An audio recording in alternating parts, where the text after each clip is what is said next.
We have a lot in line for you, and these are our top stories.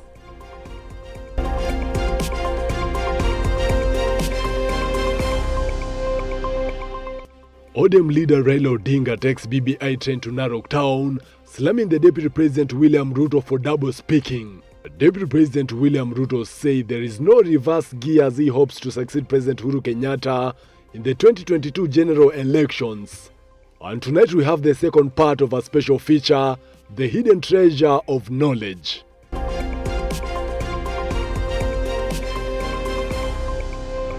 Well, talk to us via social media platforms at Switch TV Kenya, Joel Chacha M on Twitter, as well as on Facebook, Switch TV Kenya, and Joel Chacha. Send in an SMS via 111 444 111. And we start off with matters politics. ODM leader Raila Odinga has lashed out at leaders who are opposing the BBI, urging electorates to vote for the BBI as it advocates for an increase in the devolved funds. Speaking in Narok, Odinga says BBI has goodies that aim at supporting the youth and women who are jobless, insisting that there is no need for Kenyans to be given wheelbarrows. He also faulted the Jubilee administration for failing to deliver its manifesto, including free laptops as well as creating job opportunities. John Kutuni with more. The former Prime Minister Raila Odinga attended Sunday prayer services CCI Ruto in Narok North, after which he visited the town to drum up support for the BBI. He rallied Kenyans present on the benefits of the BBI, especially in the county. Hawa watu hawana imani, hawana ukweli. Hawa watu ni watu ambao wanasema uongo kwa vijana wa Kenya. Watu ni wadanganyifu, ni wezi, ni wafisadi. Simusikia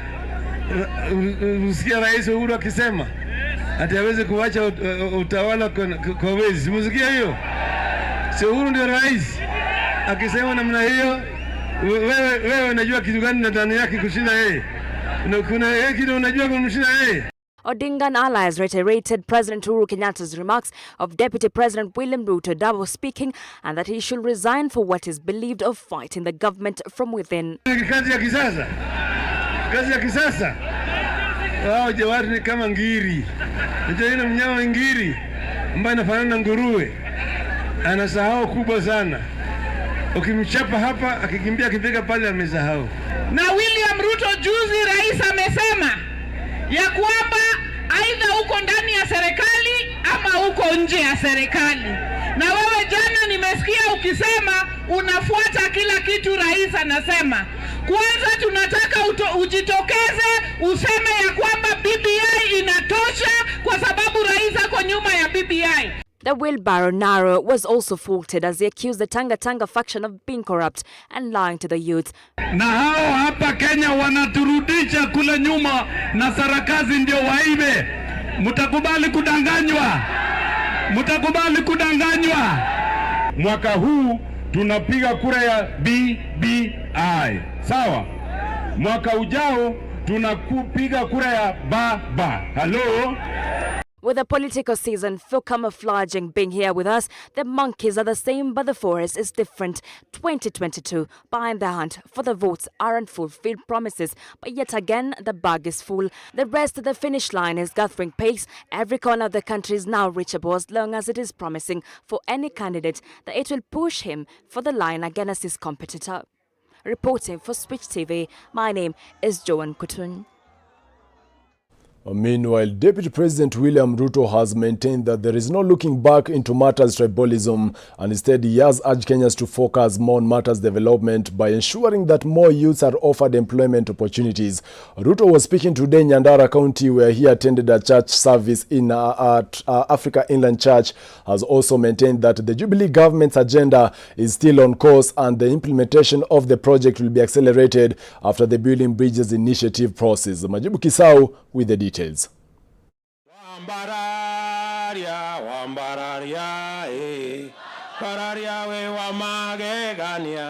With talk of 2022 dominating Kenyan politics, Ruto has increasingly sidelined and criticized from within the Jubilee coalition.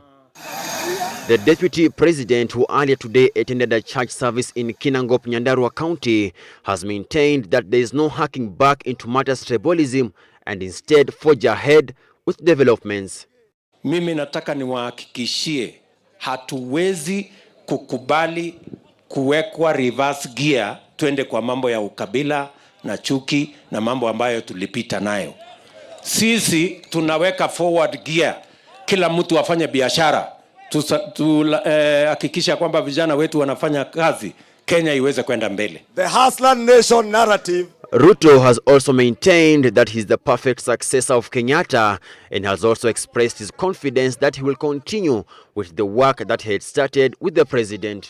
Na msikuwe na wasiwasi ya kwamba pengine ikifika next year na Mheshimiwa Uhuru, kwa sababu katiba inasema yeye atastaafu, ati hii program itakwama. Haiwezi kukwama. Hii program itakwama namna gani na mimi niko? Si program nitasukuma iende mbele. Kikuyu Member of Parliament Kimani Ichung'wah and former Agriculture CS Mwangi Kiunjuri, who had accompanied the Deputy President to Nyandarua, have continued with the anti-BBI campaign. Pesa ya kazi mtaani hakuna, unatuambia ati vijana warudi kwa kazi yenye walikuwa wanafanya.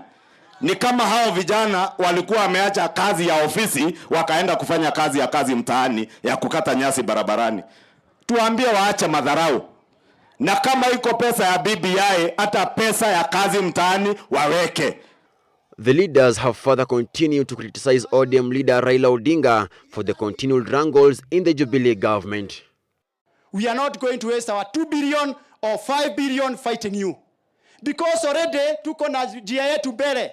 It is not about the BBI, it is about 2022. Ruto and his allies have continued to oppose the BBI, while Kenyatta and Odinga are championing for the bill, which is set up for a referendum come June this year. Tafadhali rais, sisi hatuwezi angusha wewe. Vile ulitupanga ndio tutakaa. Siko namna hiyo. Sini alitupanga vizuri.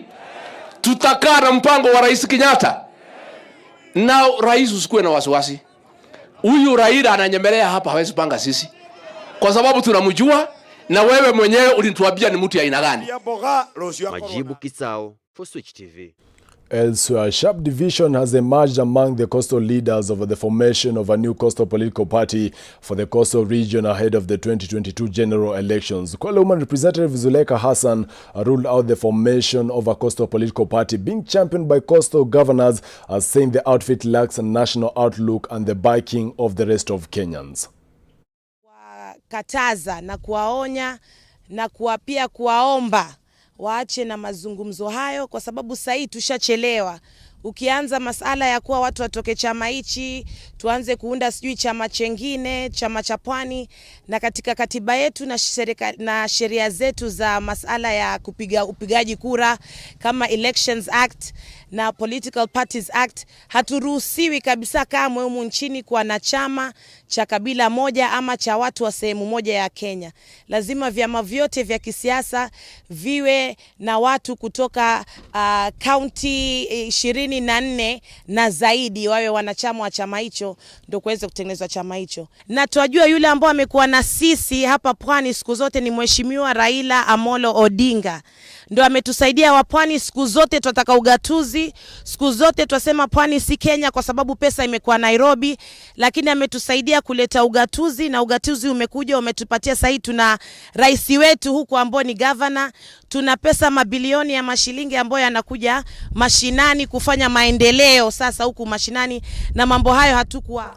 Still on matters politics, Maendeleo Chapcha Party candidate in the Machakos Senate race, Mutua Katuku, has challenged Wiper Party leader Kalonzo Musyoka to delink his 2022 presidential ambitions from the Machakos senatorial campaigns. Katuku addressed the press after attending a church service at St. Paul's ACK at the River, said the senatorial campaigns required objective conversation about the right candidate and not 2022 presidential politics. He said it was wrong for the former vice president to try and use the Machakos by-election to advance his presidential agenda at the cost of quality leadership for the county. Katuku urged Machakos residents to consider candidates' credentials and not their political parties' affiliations. Machakos. Na more specifically, Mheshimiwa Stephen Kalonzo Musyoka. Siasa yake nimesikiza, anaambia watu wa Machakos wapigie candidate wa Wiper because of 2022. Nataka kuambia Mheshimiwa Kalonzo Musyoka ya kwamba sisi tunamheshimu watu wa Machakos, na hii election is not about 2022. Hii election is about mambo ya watu wa Machakos. Watu wa Machakos hawataki maneno ya 2022, wanataka maneno ya 2021 18th, kuchagua seneta ambaye watawakilisha watu wa Machakos katika Senate ya Kenya. Away from that, as the whole world marks a day of love, mothers who have delivered children can't hide their joy of holding their born child for the first time in their lives. On the other hand, husbands who we have spoken with narrate the joy that they will be having every year, as they will be having a double celebration, that of Valentine and that of a birthday. According to Dr. Maurice Maingi, who is a health practitioner from RFH Hospital, 100 mothers have given birth to young ones. This week of love now calling upon pregnant mothers to embrace use of NHF card during giving birth. Nimefurahi sana. Nimepata mtoto wangu anaitwa Anel, hata ndio huyo analia. Tunashukuru Mungu sana kwa hii baraka. RFH tumetunzwa vizuri, tumeletewa zawadi. Tunashukuru Mungu. Mimi sasa Valentine kwangu niko na sherehe mbili. Niko na ya mtoto na niko na ya bibi. We are glad to celebrate our mothers today being on a Valentine Day. For the last 1 week, we have conducted around 100 deliveries, of which out of the 100 we have delivered 60 female and 40 male. Indeed, it's a double blessing, and maybe a quick one to wish all that are important to us Valentine. To my director Antoinette Dede, happy Valentine's to you. My sign language interpreter Teresia Washira, happy Valentine to you. My mom Anne, who I know is watching, happy Valentine to you. And of course, the love of my life, Victoria, happy Valentine to you. Elsewhere, over 300 street children were today given a Valentine's treat at a hotel in Narok town, courtesy of the Narok Peace Association. This comes at a time when the world is celebrating Valentine's Day, with couples showing love to one another. Narok Peace Ambassador Joshua Kaputa, who is also a former street kid, expressed that the street kids needs to be shown some love as they are vulnerable members of the society. Kaputa noted that street children face a variety of challenges, pointing out that the Narok Peace Association will give them food, shoes and clothing as gifts to show them that the world cares. He urged Kenyans to embrace one another and to show love to poor members of the society. And today, we've chosen to be a blessing to the street families, and just to make sure that as we celebrate love all over the world, we all know it is Valentine. And Valentine, to some of us, we know it's a day that you need to show love to the people that they mean a lot in your life. And for us, what we've been able to do today is just to make sure that we give the street families food. Wengi wao wana hadithi zao, ukiwasikiza sio kupenda kwao, wako pale kwa streets, na tukaamua tukuje tuwaambie kwamba tunawapenda na tuwapee kile tunaweza. Tumewaletea viatu, tumewaletea chakula, lakini tunafurahia juu tumeletwa hapa hivi na rafiki yetu huyu Kaputa. Ameishi kutusaidia siku mingi, anatusaidia kila siku, akitupata kwa barabara atuachiliagi hivyo, akitupata huko tumelala tunulia chakula. Tunaweza kuomba hata wengine wakikuja watusaidie, hata tukipata kazi tunaweza fanya. Tunaomba Mungu tuweze kuondolewa hapa street, na tukipata hata sisi uwezo tunaondoka. Niko kwa street kwa sababu najua kwetu kwa kikwetu dini yetu ukisaka msaizi ufai kulala nyumba moja na madhi. Saa ni kuanza kama maisha yako pole pole. Si kwa street kwa ubaya, ni kweli. Wezi lala nyumba moja na madhi, nyumba moja na baba, na watoto wetu wa shule wanaenda shule, uwezi waona yani. Well, on that note, we are taking a short commercial break. We'll be back with more stories. Stay tuned.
Welcome back to Breaking Today. My name is Joel Church and our sign language interpreter is Resia Washira. Keep talking to us via social media platforms at Switch TV Kenya, Joel Chacha M on Twitter, as well on Facebook, Switch TV Kenya and Joel Chacha. Send in an SMS via 111 Moving on part 2 of the hidden treasure of knowledge airing tonight, we focus on the second oldest library in the country after Saif bin Halim of Mombasa. The Macmillan Memorial Library was built by Lucy Macmillan in 1931 in memory of her husband William Macmillan, who passed on in 1925. David Kagina continues with the story. Books in here have remained unused for quite some time now, and dust has piled over the years. For example, this book here titled The Black Journey in the Africana session where we're in right now, as you can see, is full of dusts and webs. It was last taken out of the library 24th of February 1932. That was when this book was last taken out of this library.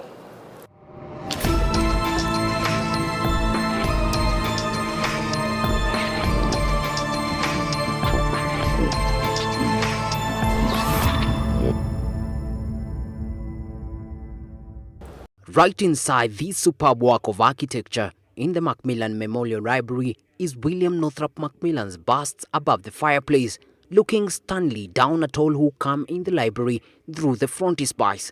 And right before it are gigantic elephant tusks mounted on wooden stands. It's not clear, however, whether these tusks were here when the library was first launched. I'm not entirely sure of their provenance, our national museums specialists can tell us exactly how old they are, because apparently you can usually tell by something on the tusk how old the elephant was by the time it was dying. But yes, they're real. They also do point to that time in the 40s, 50s, 20s. Many of the colonialists loved to hunt, and they hunted very many of our wild animals. So Macmillan hunted lions a lot. He kept a pet lion, and his farm was always advertised as a place where you could get all of the big five. When William Macmillan first came to the country, he bought a piece of land in Thika, the current place where Juja sits. In fact, it was his farm. He named it Juja. In fact, he named Juja after two lion gods, Ju and Ja. Because he came from West Africa and he was always afraid of the water, and he had this fear that he'd die in the water. So he went to a specialist, traditional specialist, and asked them to give him something that would protect him from the water. So he was given two amulets, two small lions. One was called Ju, the other one Ja. And he was told, if these two lions never touch water, you will live. So as soon as he got to Nairobi and he bought the 10,000 acres of land that were Juja, he then named them in honor of these two gods that kept him safe. Yeah, these are catalog cards. Because the way the library system worked in the 80s and the 90s was every single book that sat on a shelf had a catalog card with some information about it. Yeah, so you see, you've got Dictionary of Economics and Business, and then it's got the special accession number right there. But that is actually why there's a information that says that the Macmillan Memorial Library has over 400,000 objects. Based on the because when you look at these numbers, they will add up to 400,000. But then some of these books are not there. Cannot be accounted for. Yes. So when Book Bank created the digital catalog in 2019, we managed to catalog 137,705 items. These included books and newspapers. So as we now walk this way, we're now coming into, there's another lion for you. And here is now, this is the children's section, which is named after Mabel Rushton. Mabel Rushton was a good friend of Lady Macmillan. The reason Northrop Macmillan and Lucy are called Sir and Lady is because during the First World War, he did a lot to help the British here in Kenya. So he was honored by the British and named a son, and she was named a lady, and then he did naturalize as a Briton after the First World War. Digitization is ongoing here. We find plenty of newspaper that is in line for the process. And many of these are out of print. We are starting with the out of print newspapers and then working our way to what is still accessible. So like the Mombasa Times is not printed anymore. Mombasa Times. And you find that most other libraries don't even have copies of their newspapers. This is from 1954. So we've started from very early. We've started from the 20s, moved to the 30s. I believe now we're in the 40s. Stacks and stacks of the old newspapers, some in print, some already out of print. This one is the Leader. This is from... It's the reference section because it's an archive that should never leave the library. The Leader of British East Africa, see that date? 1918. And you really, it's difficult to find most of these in anywhere else on the continent. Some of these copies have been digitized, but they sit on Western archives. They don't sit on archives that are accessible from here. And I always find them very interesting to read because, one, how they talk about Africans is very problematic. But also, it's a very important way of tracing that step from colonialism happens, and then how are the colonized living, the colonizers, and then around the late 40s, emergency period is coming up in the early 50s, and you begin to see the papers are changing, especially the Indian papers, like the Colonial Times. These ones are now the ones that are pro-independence, and so are reporting the story differently from, say, how the Standard will report the story. And I think that's really creating access for these archives is very important, not just because that's what a library should do, but because it's documenting and archiving history.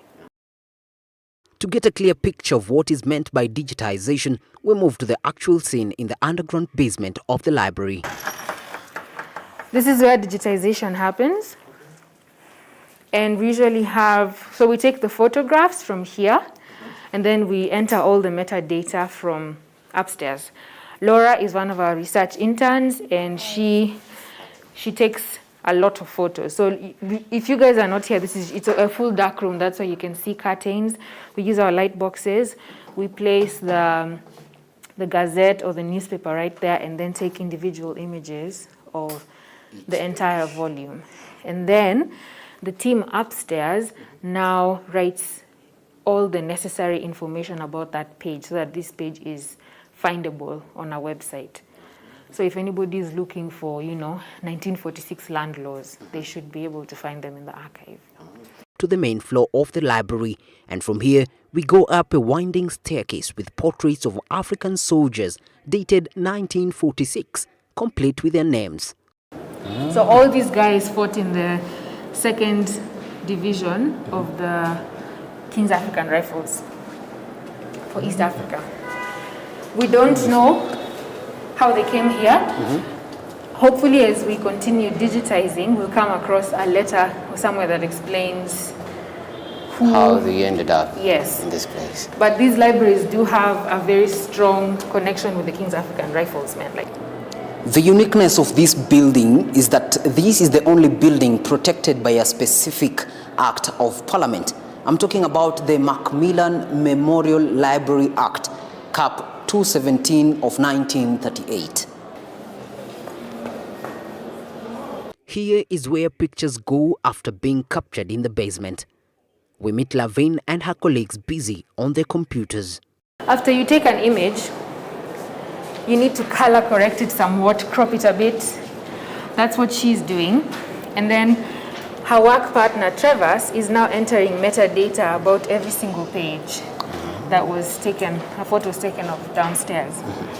So taking photos is the easiest part of this work. Metadata is the hardest.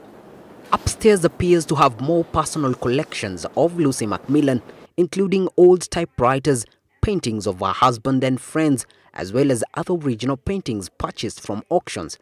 Also here is a collection of books, some of which have remained untouched for ages. Most of these are first collections. You've got some Washington Irving's work. This is an almost full collection of the complete writings of Theodore Roosevelt, which he gifted to the library. So for a lover of old books like you, this is the room for you. From here, we head straight to the Africaners section, where from here see there is literature on Africans, not written by Africans, yet looking down upon the natives of the African continent. And I couldn't wait to find out the truth. So I picked a random book, and my guide was clearly irked by the contents. Yeah, so actually this is a book on the myth of the Bagre people by Jack Goody.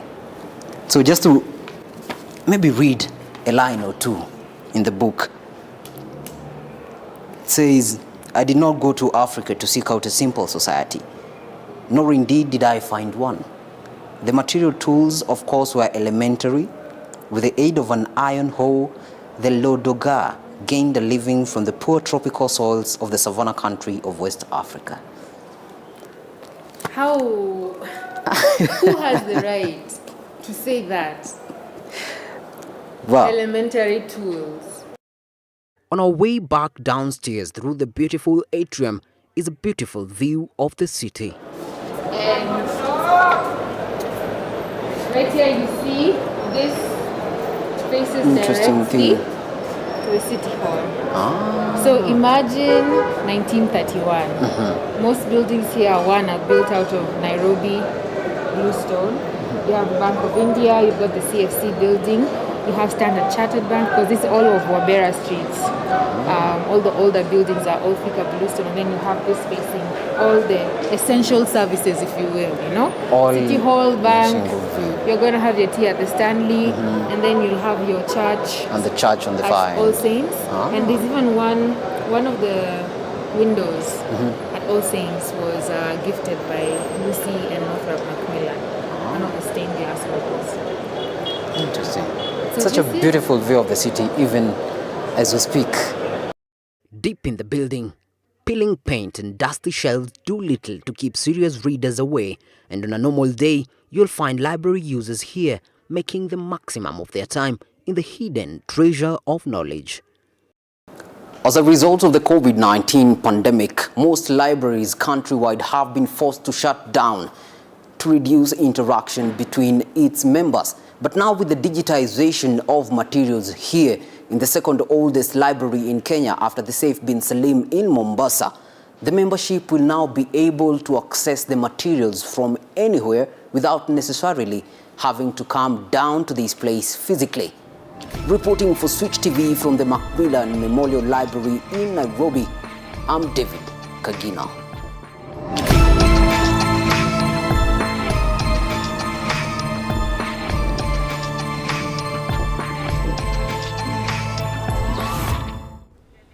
What an exclusive tour to the Macmillan Memorial Library there by our very own David Kagina. And that's all here on Breaking Today this evening. My name is Joel Church and our sign language interpreter is Teresia Washira. Until next time, do have a safer good night.